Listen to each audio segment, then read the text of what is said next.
Hello guys, మీరు Pakistan, Afghanistan, Uzbekistan, Kazakhstan అని వినుంటారు. కానీ ఎప్పుడైనా మడక్స్తాన్ అని విన్నారా? లేదు కదా.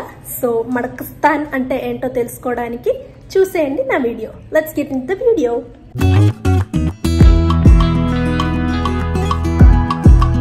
Hello guys, so welcome to another new episode of the Andhra Mallu. So ఈరోజు కూడా ఒక కుకింగ్ వ్లాగ్ చేస్తున్నాను. మడక్స్తాన్ అనేది కూడా ఒక కేరళ డిష్. మీరు బ్రేక్ఫాస్ట్కి పిండి ఏం రెడీ చేసుకున్నప్పుడు, బ్యాటర్ ఏం రెడీగా లేనప్పుడు ఇన్స్టెంట్గా ప్రిపేర్ చేయడానికి చాలా యూస్ఫుల్గా ఉంటుంది. So it's a very simple dish. పోయినసారి పుట్టు వీడియో చూశారు, దానికన్నా చాలా సింపుల్ వీడియో ఇది. ఈజీగా తయారు చేసేసుకోవచ్చు. అండ్ ఇంకోటి ఏంటంటే మడక్స్తాన్ని ఇలాంజీ అని కూడా అంటారు. ఒక్కొక్క సైడ్ ఒక్కో పేరు అనమాట దీనికి. ఇక్కడ ఆంధ్రాలో ఒక్కో డిస్ట్రిక్ట్ లో ఒక్కో పేరు ఉంటది కదా ఫుడ్ ఐటమ్ కి, కొన్నిటికి మారుతాయి కదా. సో అలానే కేరళలో కూడా ఒక్కో ఫుడ్ ఐటమ్ కి ఒక్కో పేరు ఉంటది. ప్రతిదానికి కాదు, కొన్నిటికి. సో వీటిని మా సైడ్, కన్నూరు సైడ్ అంటే వీటిని మడక్స్తాన్ అలా అంటారు.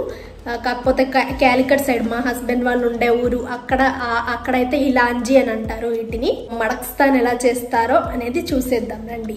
ఇలాంజీ లేకపోతే మడక్స్తాన్ చేయడానికి కావలసిన పదార్థములు: గోధుమ పిండి, సాల్ట్.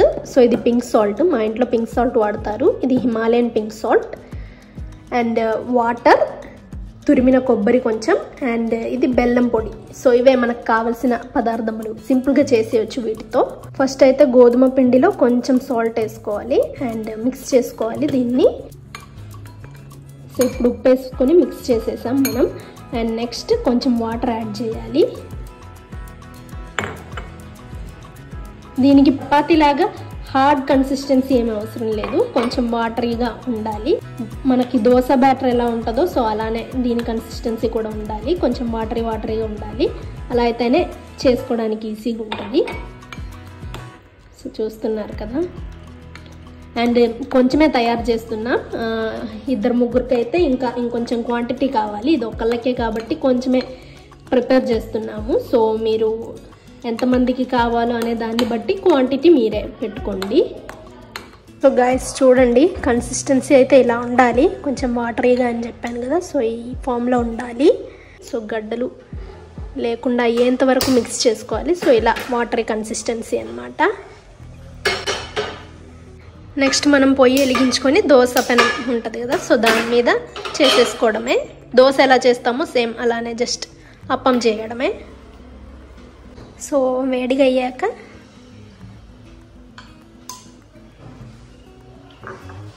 టూ స్పూన్స్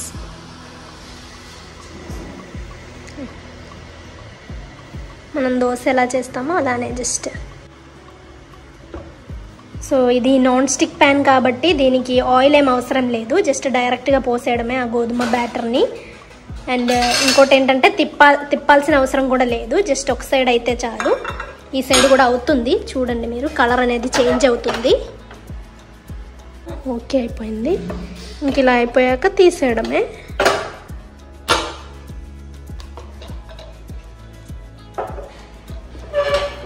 చూడండి ఇటు సైడ్ ఇలా ఉంటుంది.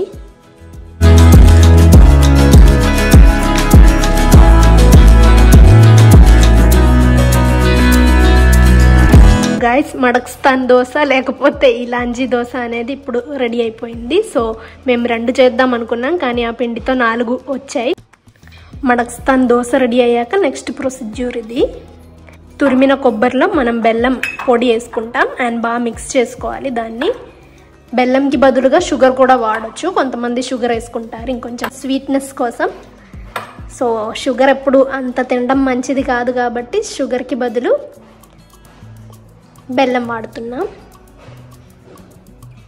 ఇలా మధ్యలో మనం తురిమిన కోకోనట్ అండ్ బెల్లం వేస్తాం అంతే. అండ్ దీన్ని ఫోల్డ్ చేస్తారు. సో ఫోల్డ్ చేస్తున్నాం కాబట్టి దీనికి మడక్స్తాన్ అని పేరు వచ్చింది. మడక్ అంటే ఫోల్డింగ్ అని అర్థం మలయాళంలో. సో మడక్స్తాన్ అని అంటారు, ఇలాంజీ అని కూడా అంటారు. మీరు గూగుల్లో ఇలాంజీ అని కొట్టి చూడండి. సో ఇలాంజీ అని కొట్టి చూస్తే మీకు ఇదే ఫుడ్ ఐటెం ఎల్లో కలర్లో కనిపిస్తుంది గూగుల్లో ఫొటోస్. ఆ ఎల్లో కలర్ ఏం లేదు, జస్ట్ అందులో పసుపు యాడ్ చేస్తారు. సో ఆ పసుపు అనేది యాడ్ చేయడం వల్ల ఎల్లో కలర్లో కనిపిస్తుంది. ఇదొక sweet dish, sweet food system అయిన వాళ్ళకి ఖచ్చితంగా నచ్చుతుంది. And easy breakfast item.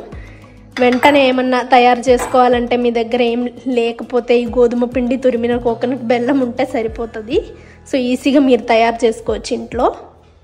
చూడండి గైస్, మడక్స్తాన్ అయితే రెడీ అయిపోయింది. ఇంత సింపుల్ డిష్ ఇంకెక్కడైనా ఉంటుందా? సో ఖచ్చితంగా మీరు అందరూ ట్రై చేసి చూడండి. చూద్దాం.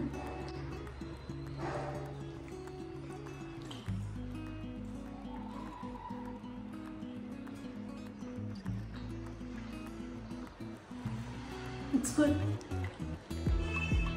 సో మీ ఇష్టం, మీకు షుగర్ అయినా వేసుకొని చేయొచ్చు, లేకపోతే బెల్లం అయినా ఓకే. కొంచెం వాటరీ కన్సిస్టెన్సీ రావాలి, అప్పుడు టేస్ట్ ఇంకా చాలా బాగుంటుంది. ప్రతి ఒక్కళ్ళు ట్రై చేసి చూడండి. చాలా ఈజీ ఐటెం కాబట్టి, చాలా ఈజీ డిష్ కాబట్టి అందరు ఇంట్లో ట్రై చేసి చూడండి. అండ్ మీకు ఒకవేళ నచ్చినట్లయితే కనుక ఇంకో 10 మందికి ఈ వీడియో షేర్ చేయండి. సో వాళ్ళు కూడా ఈజీ బ్రేక్ఫాస్ట్ ప్రిపేర్ చేసుకోవచ్చు. ఎప్పుడైనా ఒకసారి ట్రై చేయొచ్చు ఇంట్లో. So I hope you guys like my video. If you do like my video, please do like, share and subscribe. Thank you for watching.